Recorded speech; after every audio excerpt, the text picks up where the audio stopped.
యేసు స్వామి వంటి దేవుడొక్కడైన కానరాడు, యేసు స్వామి వంటి దేవుడొక్కడైన కానరాడు. ఒక్కడైన లేవలేదురా ఓ జనులారా, సచ్చి మురిగిపోయినారురా ఓ జనులారా. ఒక్కడైన లేవలేదురా ఓ జనులారా, సచ్చి మురిగిపోయినారురా ఓ జనులారా. ఓ జనులారా, ఓ జనులారా. కన్యసుతుని జన్మమెత్తి కలువరికి సిలువ మోసి, కన్యసుతుని జన్మమెత్తి కలువరికి సిలువ మోసి, ఉన్నతము నుండి వచ్చెను ఓ జనులారా, తిన్ననైన దారి చూపెను ఓ జనులారా. ఉన్నతము నుండి వచ్చెను ఓ జనులారా, తిన్ననైన దారి చూపెను ఓ జనులారా. యేసు స్వామి వంటి దేవుడొక్కడైన కానరాడు, యేసు స్వామి వంటి దేవుడొక్కడైన కానరాడు. ఒక్కడైన లేవలేదురా ఓ జనులారా, సచ్చి మురిగిపోయినారురా ఓ జనులారా, ఒక్కడైన లేవలేదురా ఓ జనులారా, సచ్చి మురిగిపోయినారురా ఓ జను.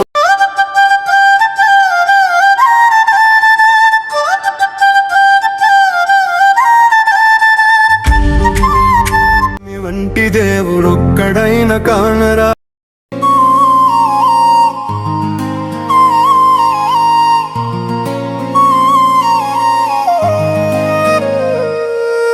సమాధిలో లేడు సజీవుడేసయ్యా, నాలో ఉన్నాడు నజరేయుడేసయ్యా. సమాధిలో లేడు సజీవుడేసయ్యా, నాలో ఉన్నాడు నజరేయుడేసయ్యా. మూడవ దినమున యేసు మరలా లేచెదనంటూ, మూడవ దినమున యేసు మరలా లేచెదనంటూ చెప్పినట్లుగానే యేసు లేచినాడు. మాట ఇచ్చినట్లే మరలా వస్తాడు, చెప్పినట్లుగానే యేసు లేచినాడు. మాట ఇచ్చినట్లే మరలా వస్తాడు. సమాధిలో లేడు సజీవుడేసయ్యా, నాలో ఉన్నాడు నజరేయుడేసయ్యా.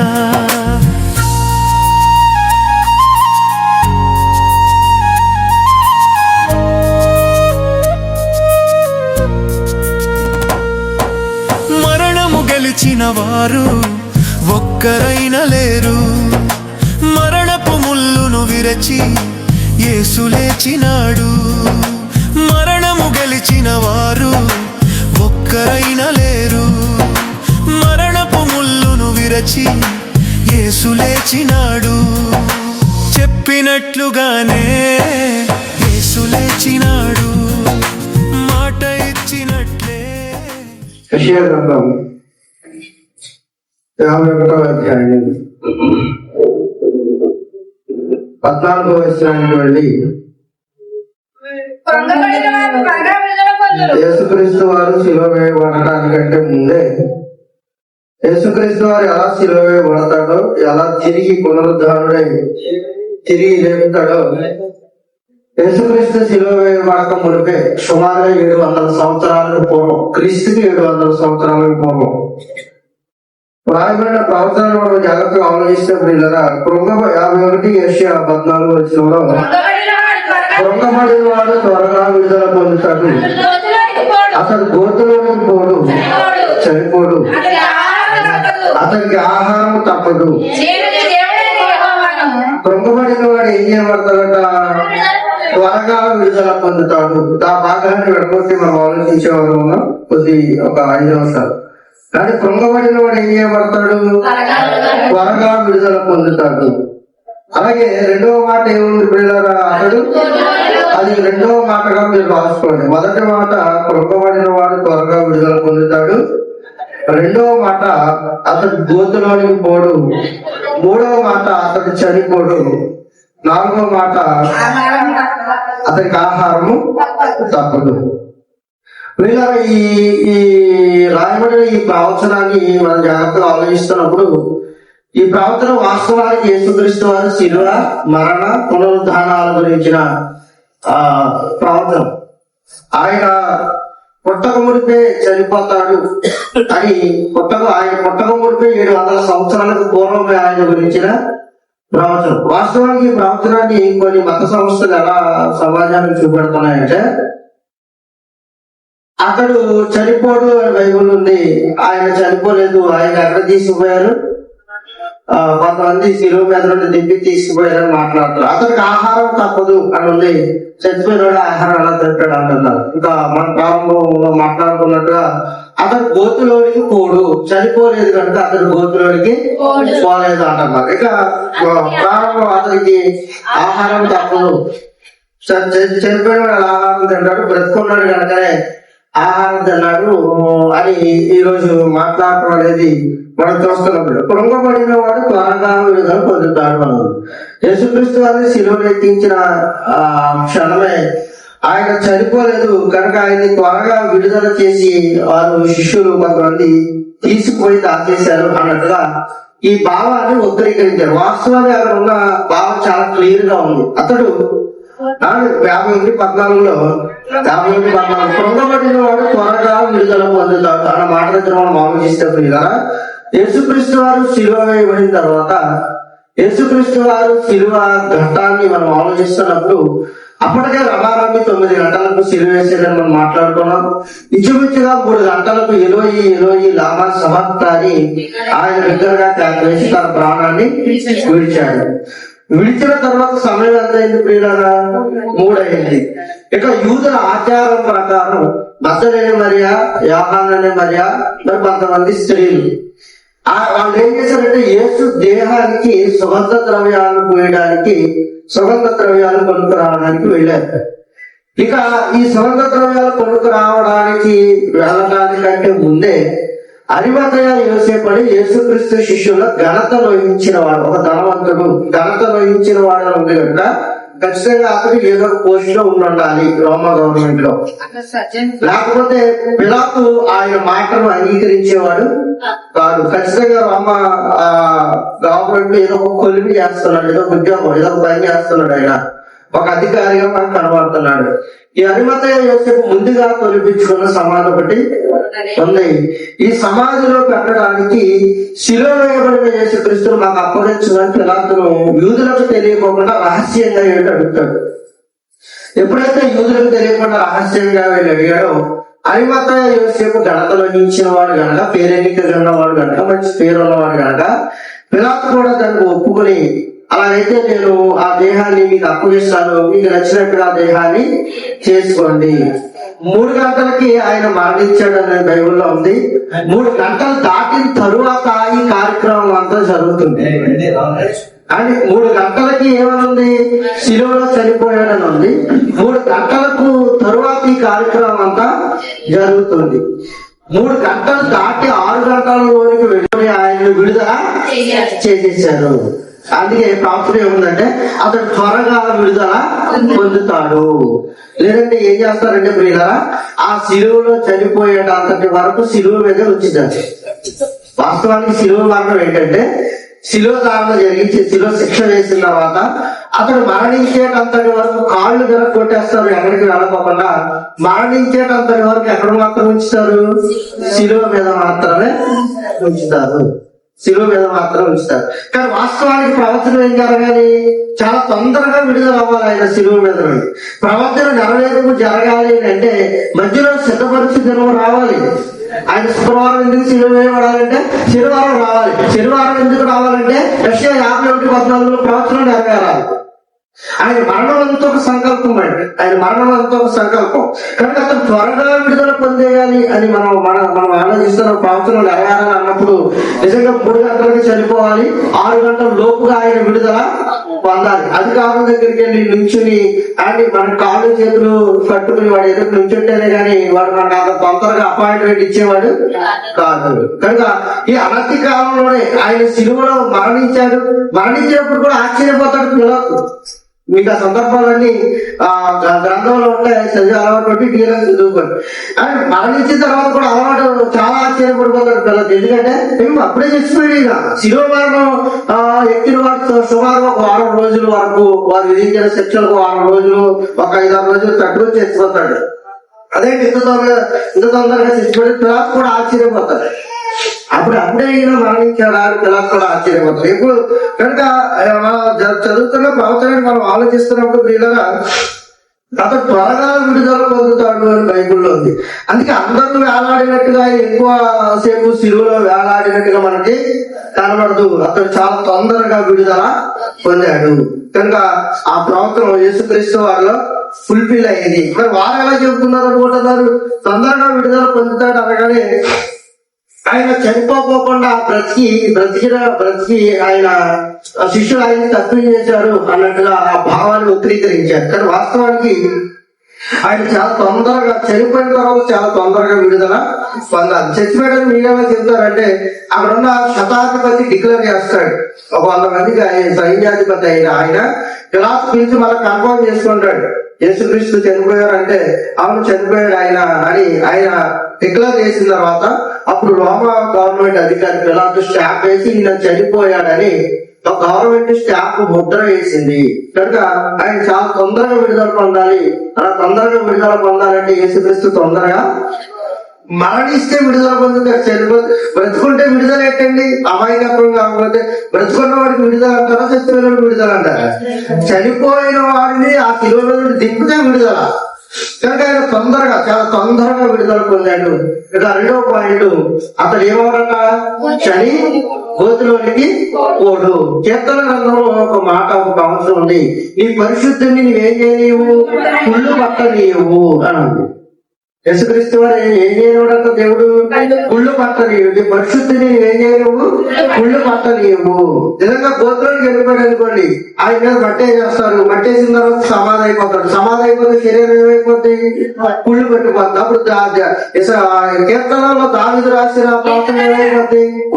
తప్పైపోతుంది. కనుక దావీదు రాసిన కీర్తన ఒకసారి చూద్దాం, రిఫరెన్స్ చెప్పండి. కీర్తన గ్రంథం 16వ అధ్యాయం 11 వచ్చినట్టు ఎందుకనగా నీ ఆత్మను నువ్వు పాతాళంలో విడిచిపెట్టవు కదా, నీ పరిశుద్ధిని నువ్వేం చేయలేవు, కుళ్ళు పట్టలేవు అన్న ప్రవచనం ఉంది. అందుకే ఆయన ఎక్కడ పోకూడదు? గోతిలోనికి పోకూడదు. మరి ఎక్కడ పెట్టారు? అరిమతయ యోసేపు తొలిపించుకున్న ఒక సమాధిలో పెట్టారు.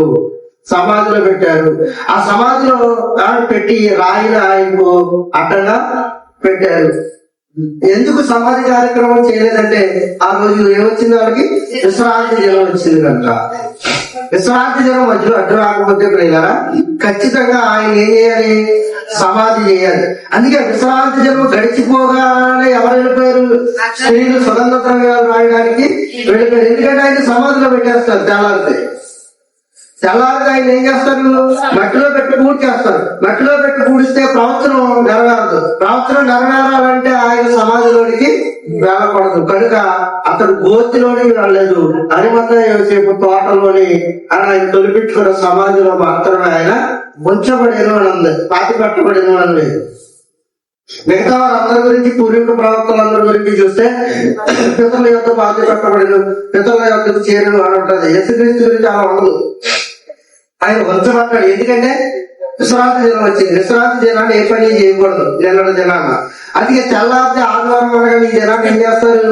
యేసు దేహాన్ని తీసుకెళ్లి సమాధి కార్యక్రమాలు చేయడానికి సిద్ధపడి చేస్తున్నారు. వాళ్ళు చేయడానికి సిద్ధపడుతుండగానే ఆయన అక్కడ లేడు. ఆయన చెప్పినట్టుగానే లేచున్నాడు. అంటే కృంగబడిన వాడు త్వరగా శిలువ నుండి విడుదల పొందాడు. 2వ మాట, గోతులోనికి పోవనుంది. అతని శరీరం కుళ్ళు పట్టబడకూడదు కనుక అతను గోతులోనికి రాలేదు అన్నట్టుగా ఉంది. ఇక ఆయన చనిపోడు అని ఉంది. ఇక్కడ ఆగండి. ఆయన ఏమవడట? చనిపోడు అని ప్రవచనం ఉంది. యేసుక్రీస్తు మృతుడా సజీవుడా? అయిపోయింది కదండి. ఇదిగో నేను మృతుడనైతిని గాని ప్రకటన 1:18 మనం చదువుకున్నట్టుగా రాత్రి ఉదయకాలం, ఇదిగో నేను మృతుడనైతిని గాని యుగయుగములకు నేను ఎవరిని? సజీవుడను. అసలు ఆయనకు మరణం ఏంటి? కనుక ఆయన ఏమవలేదు. ఇప్పుడు ఎలా బ్రతుకున్నాడు ఆయన. ఆయన యుగ యుగములకు నేను మృతుడనైతే గాని ఇదిగో యుగ యుగములకు నేను ఎవరిని సజీవుడను, ఇప్పటికీ బ్రతుకున్నాడు, అందుకే నేనే జీవం అన్నాడు.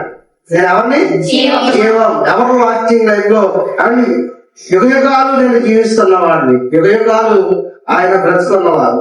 యుగాలు అంటే అన్ని యుగాల్లో అన్ని కాలాల్లో కాలానికి అతీతమైన వాడిగా ఎప్పటికీ ఆయన ఎలా ఉన్నాడు, సజీవుడుగానే ఉన్నాడు. అందుకే మనం ఏమంటున్నాం, క్రీస్తు లేడు లేచిన అంటున్నాం. క్రీస్తు అసలు ఆయనకు ఆది లేదు, ఆయన భర్తము లేదు, అల్పయు ఆయనే, ఒమేగా ఆయనే. అల్పయు ఒమేగా అనగానే ఆల్ఫా బీటా మనకు తెలుసు కదా. లేదా ఆల్ఫా లెటర్ ఏంటంటే గ్రీకు ఎబ్రీ పదాలకు ప్రారంభ పదం, కానీ బీటా పదం ఏంటి, చివరి పదం.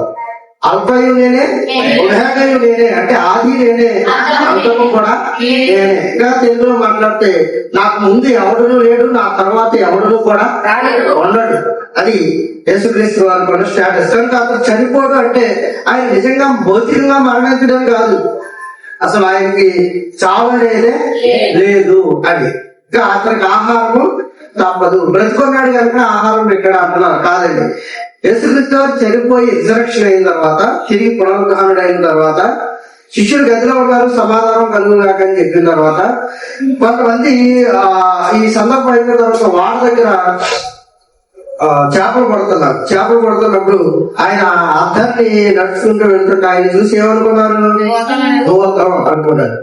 అప్పుడు ఆయన ఏమన్నాడంటే, దౌర్భాగ్యులారా, నేను పోతాను కాదు, నేను 3వ దినాన్న చెప్పినట్టుగానే లేచాను అని ఆయన లేచి తన శిష్యులకు కనబడి చెప్తూ, మీ దగ్గర ఏమైనా ఒక ఆహారం ఉండి ఒకసారి నాకు ఇవ్వండి, ఒకసారి తిని చూపెడతాను. భూతం అయితే తిందు, నేనైతే ఏం చేస్తాను, తిని చూపెడతానని ఒక రొట్టె ముక్క అని వారి దగ్గర చేపలు ఉంటాయి, ఆ రొట్టెలు చేపలను విరుచుకుని ఆయన తిన్నాడు. అతనికి ఆహారం తప్పదాను, కానీ ఈ ఆహారం తప్పదైంది.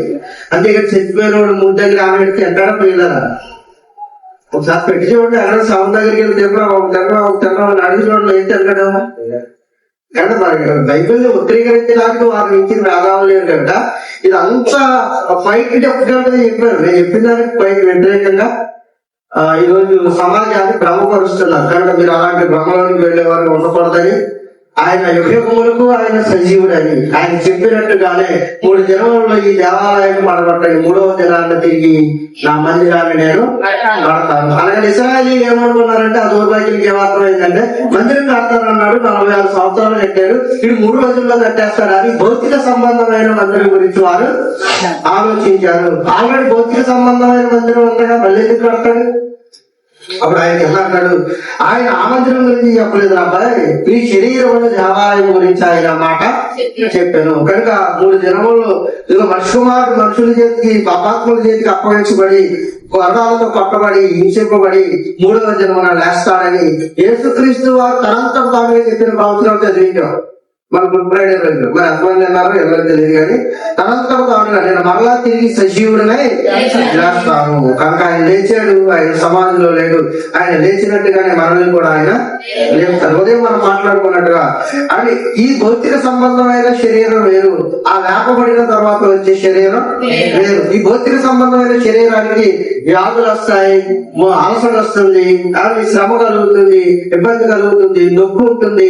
ఈ భౌతిక సంబంధమైన శరీరానికి ముసలితనం ఉంటుంది. ఈ భౌతిక సంబంధమైన శరీరానికి అన్ని రకాల అవసరతలు ఉంటాయి. కానీ అభౌతిక సంబంధమైన శరీరం చనిపోయిన తర్వాత ఆయన ఎలా లేచాడో మనల్ని కూడా అలాగే ఆ శరీరంతోనే సస్యశరీరుడిగా మనల్ని కూడా లేపుతాడు. ఈ శరీరం వేరు, ఆ శరీరం వేరు. దీనికి రోగం ఉంటుంది, దానికి రోగం ఉండదు. దీనికి నొప్పి ఉంటుంది, దానికి నొప్పి ఉండదు. ఇది గోడల నుండి వెళ్ళలేదు, ఆ శరీరం గోడల నుండి కూడా రాగలదు. కనుక అది మహిమ దేహం. ఆయన వచ్చినట్టుగానే మనందరికీ కూడా మహిమ దేహాన్ని ఇస్తారని ఆలోచిస్తారని ఈ కొద్ది మాటలు ఆయన ఆశీర్వదించి జీవించిన గాక. మృతులా సైతము జీవింపజేసి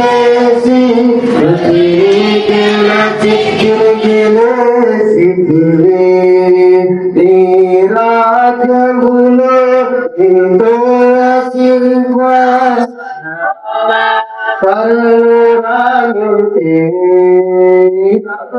సాధ్యమైనది లేదు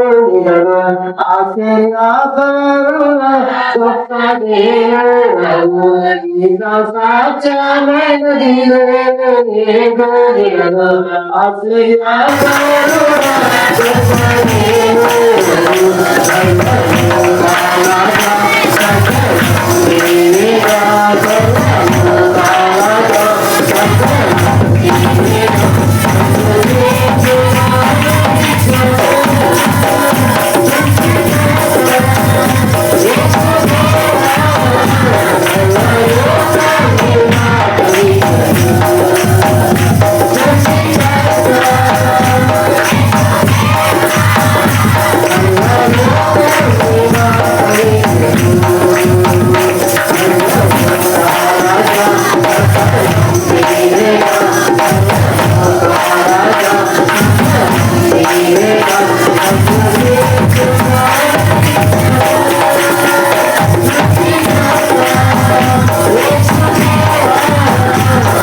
ఆశీర్వదించండి, దీవించండి.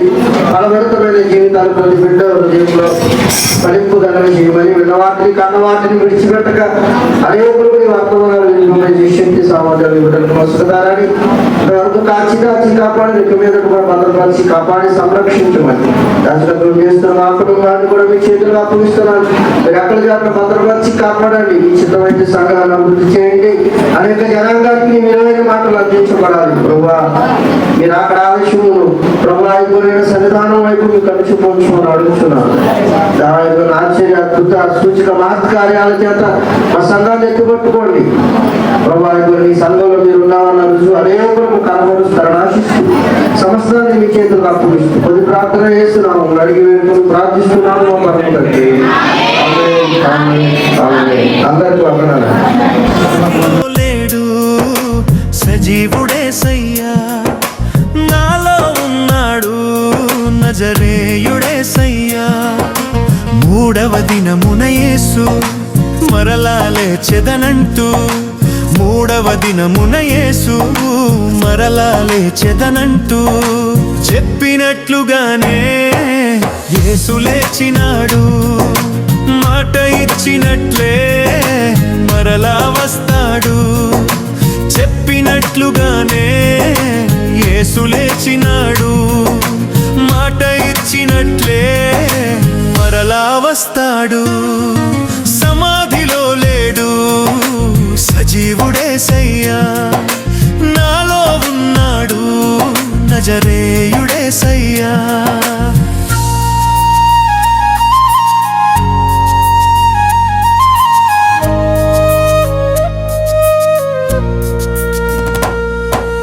మరణము గెలిచిన వారు ఒక్కరైనా లేరు. మరణపు ముల్లును విరచి యేసు లేచినాడు. మరణము గెలిచిన వారు ఒక్కరైనా లేరు. మరణపు ముల్లును విరచి యేసు లేచినాడు.